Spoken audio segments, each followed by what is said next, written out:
મોટા ભાઈએ જમવાનો પ્રોગ્રામ રાખ્યો ને માણસો વધી ગયા, બધું બંધ કરવું પડ્યું. ડિપ્રેશન.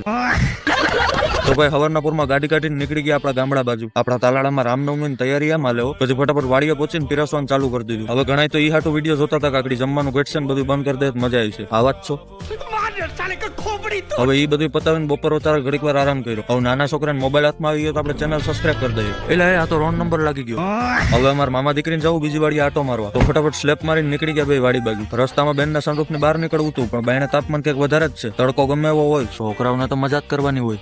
પછી ફટાફટ પહોંચી ગયા આપણે વાડી, અને તમને વિડીયો નહીં ખબર પડે, તડકો ફાડી નાખે એવો છે. ઠંડા પાણીમાં મોટું ધોઈને જવું બગીચામાં આટો મારવા. આપણા આંબામાં તો પાછો એકવાર કોર આવી ગયો. હવે બગીચો જલ્દી મોટો થઈ જાય, સારું સાયો તો આવે. હવે ટાંકાને આપણે જગ્યા ફેરવીએ એટલે ટાંકો ખાલી કરવો પડશે. એમાં ઘણા પાસે એમ કે પાણીને બગાડ ન કરે, ખબર બધી પડે છે, પણ આ બધું પાણી આપણા ધોરિયામાં જ જાય. સ્વાહા.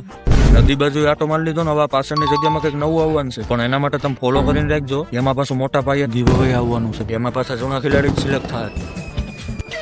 ટાંકો તો ખાલી કરી નાખો, ટાણે લાઈટ વહી ગઈ, પાણીની મારામારી થઈ ગઈ. એટલે ફટાફટ પાડો ત્યાંથી પાણીને કેટલો ભરીને નીકળી ગયો હું ડોનાલ્ડ ટ્રમ્પ હારે મીટિંગ કરવા. હવે મીટિંગમાં હું વાત થઈ હતી જાણવા માટે એક દબાવો. આના 6 વાગી ગયા, હવે આપણે ઘરે પહોંચી ગયા, પણ સૂત્રો મુતાબિક જાણવા મળ્યું કે તમે વિડીયો તો સાના માના જોઈ લો, ફોલો નથી કરતા.